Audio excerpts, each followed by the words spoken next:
Daddy.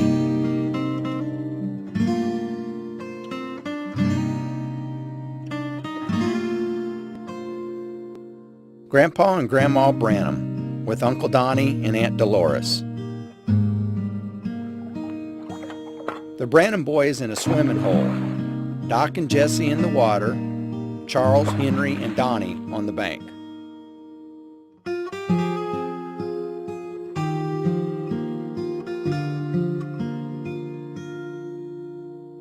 When Daddy was a young boy, he fought in the Golden Gloves. Then he went professional and won 15 straight fights. He said the first night that he met the Lord Jesus that it finished his fighting career.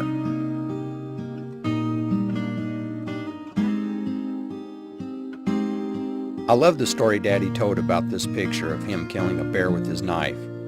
People would ask him, "Billy, wasn't you afraid of that bear?" "Nope. If I'd been afraid of him, he'd killed me."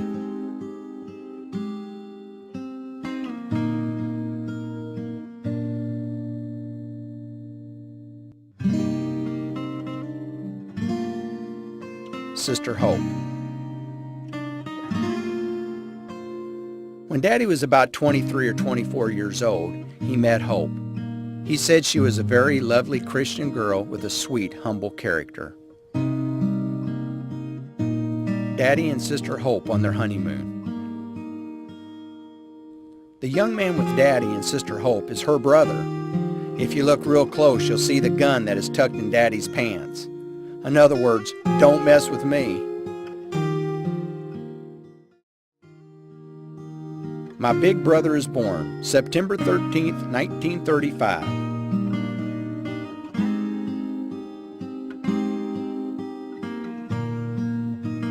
Our baby sister, Sharon Rose.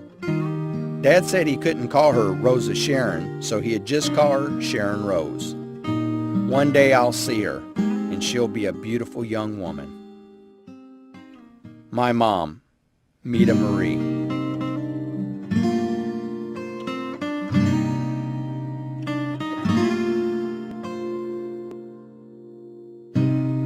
Mom and Dad were married October 22nd, 1941.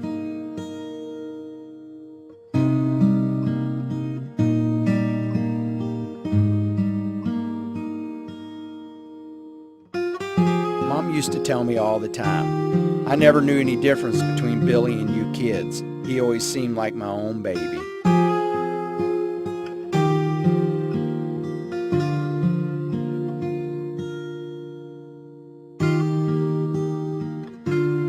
Daddy told us, I've been both mother and daddy to Billy, and we've been chums together, and he's stuck with me.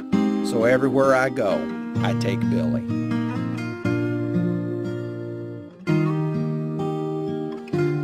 My sisters, Rebecca and Sarah. I want to tell you about little Sarah and Rebecca.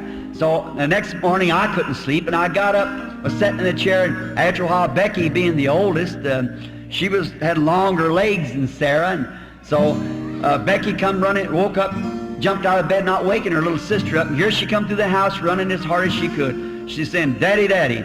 I stuck out one of my legs, and she jumped across there, pretty well balanced, kind of like the modern church. You know, it's been in the game for a long time, you know, for several hundred years. She could balance herself right well, and she put her arms around me and said, "Oh, my daddy, my daddy." And little Sarah had, in the commotion, woke up. Well, I don't know what your children does, they're not mine does.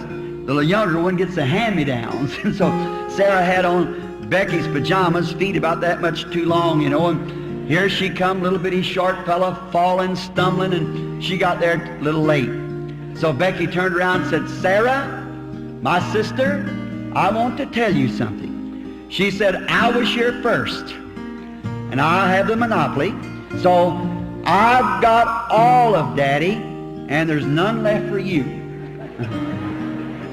That's the way some people try to think about religion, isn't it? That's right.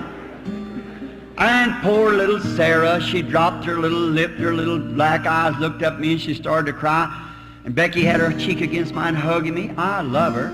And Sarah started to walk away because Becky had all of Daddy. I screwed the other knee out like this and motioned to her like that. Oh, she perked up right quick and jumped up on my knee, so she hadn't been around very long, and her legs wouldn't even reach the floor. She's kind of a little tottery, perhaps like I am. Just a little tottery, you know, and she couldn't reach the floor. She wasn't a big denomination, you know, and so she couldn't get out on the solid floor. She hadn't been around long enough. And so she was kind of tottering, and I threw both arms around her like this and hugged her up close to me, and she sparkled those little black eyes and looked back to Rebecca. She said, "Rebecca, my sister," she said, "it may be true that you've got all of Daddy, but I want you to know one thing, Daddy's got all of me." The doctors told Mother she could die if she had another baby. She asked Dad, "Do you think I'll die?" Daddy told her, "I don't know if you'll die, but the baby's going to be born. You're going to have Joseph." May 19th, 1955, I was born.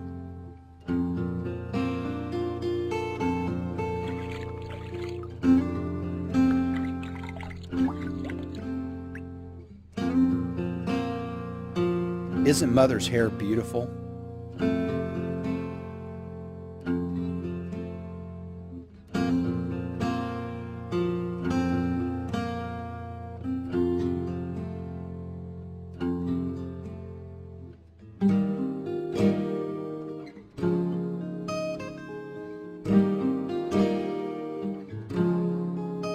One day while riding in the car with my daddy, I told him, "I sure like that preaching, Daddy." He said, "Well, I got one fan." That was me.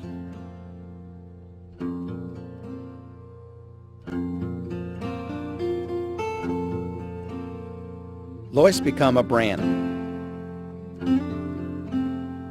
Daddy said, "Not because she's my daughter-in-law, but she's one of the finest girls I know of. She's a dandy." Now we can all see why Billy didn't like to take Lois fishing. One day leaving a meeting, the Lord spoke to Daddy and said, "Lois, you'll bear a son. The Lord has blessed you. Your female trouble is gone." Little Paul was born 9 months later. One morning eating breakfast, Daddy had another vision. He told Billy he saw Lois feeding another baby. 11 months later, David was born.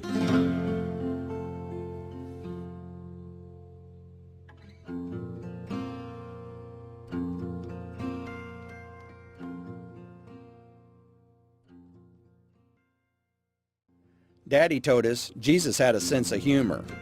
So did Daddy. Here he is acting like he's drinking hot coffee straight out of the coffee pot. That's Brother Roberson behind the truck.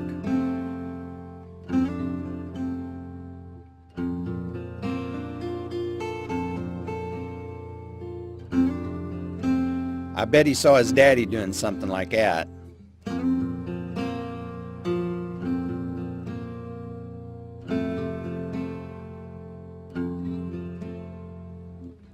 Somebody's going to get a whooping. Glad it wasn't me.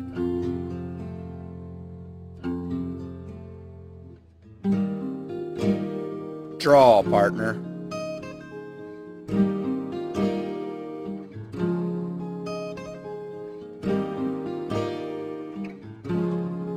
One of the few vacations we had together, but I'm sure there was a caravan of people not far behind.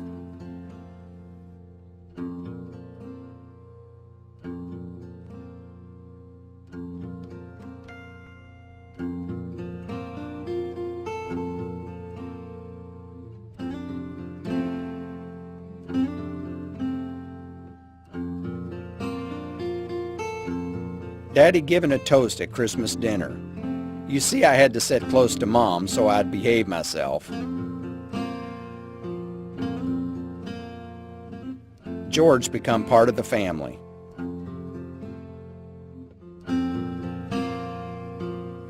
Even when we tried to eat out as a family, there was always someone that wanted to speak to Daddy, but he always had time for everyone. This is in Jerry's restaurant after a service.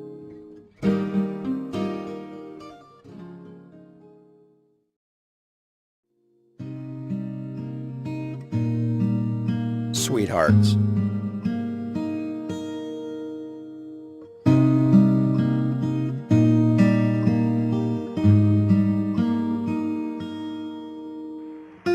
there's any credit to be given to the Branham family, let it go to her. She's the one who deserves it.